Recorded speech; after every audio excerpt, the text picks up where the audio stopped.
3rd May 2025, the day of journalist freedom.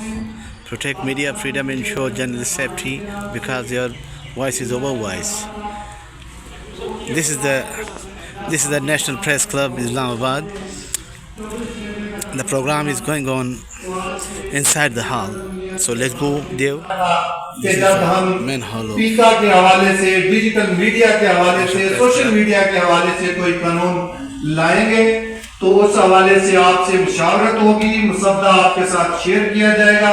اس کے بعد media workers جو ہر سال مارے جاتے رہے ہیں، ان کی تعداد ہر سال میں 12 جرنلسٹ ہے اور 151 جرنلسٹ میں 148 میل ہیں اور 3 فیمیل شامل ہیں. National press club president Azhar Jatoi. اقوام متحدہ نے 1993 میں اس دن کو باقاعدہ طور پر تسلیم کیا. اس دن ہم صحافیوں کو خراج تحسین پیش کرتے ہیں جو ہے. بعض اوقات سچ بولنا جان دینے کے مترادف بن جاتا ہے، مگر بہادر صحافی پھر بھی حق سچ کا علم. آج ایک اہم ایپ لانچ کرنے کا فیصلہ کیا ہے جو کہ صحافیوں کے تحفظ کے لیے ایک سنگ میل ثابت ہو. خواتین نے جرنلزم کے اس شعبے کو اپنایا اور اس خاتون نے صرف خاتون ہونے کے ناطے ہی نہیں بلکہ صرف جرنلسٹ ہونے کے ناطے پاکستان کے جرنلسٹوں کے لیے بین الاقوامی سطح پر میرے جرنلسٹوں کو اس وقت تک فائدہ حاصل نہیں ہو سکتا کہ جب تک اس کے لیے ریسکیو نہیں کیا جاتا. میں نے اس دن بھی آپ کے سامنے ایک بات رکھی تھی کہ مجھے کنسرن ان جرنلسٹوں سے ہے جو اس پریشانی کی حالت میں اور اس خطرناک صورتحال سے لڑتے ہوئے آپ کو پکار رہے ہوں گے. اور ہوگا کیا؟ 1947 کے قائد اعظم کا آپ کتاب دیکھیں کہ وہ بھی سینسر کر دیا گیا اور جس سے آپ کو اندازہ ہو جانا چاہیے کہ آزادی صحافت کتنا مشکل کام ہے ہماری جیسی ریاست کے لیے. دوستو جی وہ بلا رہے ہیں کسی کو. پیکا ایکٹ جو ہے یہ ایک ظالمانہ قانون ہے اور میں مطالعہ کر رہا تھا ابھی تو میں نے دیکھا کہ جو انگریزوں نے 1910 میں جو پریس ایکٹ نافذ کیا یہ اس سے بھی برا ہے. میں نے اس کا فوری جائزہ لیا کہ وہ بھی اتنا جو ہے اس میں اتنی پابندیاں نہیں تھیں. اس میں یہ ہے کہ کوئی بھی شخص آپ پر مقدمہ بنا سکتا ہے، شخصوں کی تو کوئی کمی ان کے پاس نہیں. پھر انہوں نے کہا کہ آئیڈیالوجی آف پاکستان کے خلاف لکھا جائے. آئیڈیالوجی آف پاکستان کو کون لکھا ہے؟ اگر صحافت آزاد نہیں ہوگی تو عام آدمی کو کیسے پتہ چلے گا کہ کون سی پارٹی بہتر ہے کون سی پارٹی بہتر نہیں ہے؟ ریاست یہی چاہتی ہے کہ وہ اپنے ہی لوگوں کو آپ کو مسلط ہوئے ہیں. آج یہاں سے صحافی کو اٹھا لیا گیا ہے. کہیں ہم دوڑتے ہیں، پہنچتے ہیں، دیکھتے ہیں کہ اگر CCTV کیمراز کی کوئی اگر کسی کی قسمت اچھی ہو اور کہیں فوٹیج کا کوئی چھوٹا سا کہیں ہمیں اگر کلپ نظر آ جائے تو وہ بیچارہ چلیں تھوڑا سا رگڑا کھانے کے بعد ہی ہمیں واپس کہیں نہ کہیں سے، کہیں ترنول سے، کہیں ادھر دوسری سائڈوں سے کہیں پتہ چلتا ہے کہ وہ گھر پہنچ گئے ہیں. اس ایپ کا ایک فائدہ یہ ہے کہ حال ہی میں ہمارے جو سینئر ساتھی ہیں جیسے ارشد شریف جو شہید کیے گئے بے دردی سے، آج تک ان کا سراغ نہیں مل سکا. تو ان کیس اگر یہ ٹائملی چلے ٹھیک ہے دے رہا ہے درست ہے، آج یہ ایپ لانچ کی گئی ہے. اس طرح کہ اگر کسی بھی ہمارے ساتھی کو کہیں بھی اگر کوئی پرابلم کریٹ ہوتی ہے تو آپ کے پاس ایک بٹن ہے، اس کو تفصیلی وہ بریف کریں گے، آپ اس کو پش کریں گے تو جتنے بھی اس کے عہدیداران ہیں یا جن لوگوں کو اس تک ایکسیس ہے وہ فوراً اس تک پہنچے. تو اس میں یہ پیکا ایکٹ جب لا رہے تھے تو ہم لوگ یہ اصل بھی ہمارے ساتھ ہی تھے. میں نیشنل پریس کلب کا صدر تھا اس وقت، تو ہم نے اس کے اوپر بڑا اعتراض بھی کیا اور اس کے خلاف ہم نے ان کو کہا کہ یہ جو آپ قانون اس قسم کے کوئی بھی بناتے ہیں وہ سب سے پہلے آپ کے خلاف استعمال ہوتے ہیں. اور انہوں نے ہماری انوشا رحمان صاحبہ سے ہم نے بہت ساری ملاقاتیں کی، انہوں نے ہماری بات کو اتنی اہمیت نہیں دی. کچھ عرصے بعد وہ یہیں پر اسی پریس کلب میں آ کر یہ کہہ رہی تھی کہ یہ ایسا قانون ہے کہ جو نہیں ہونا چاہیے. پھر اس وقت جو ہمارے ساتھ لوگ موجود تھے اس میں PTI تھی، تو وہ PTI ہمارے ساتھ بڑی کہتی تھی کہ ہاں جی یہ پیکا کا ایک قانون بہت خراب ہے قانون، یہ سچ کی آواز کو دبانے کی ایک کوشش ہے.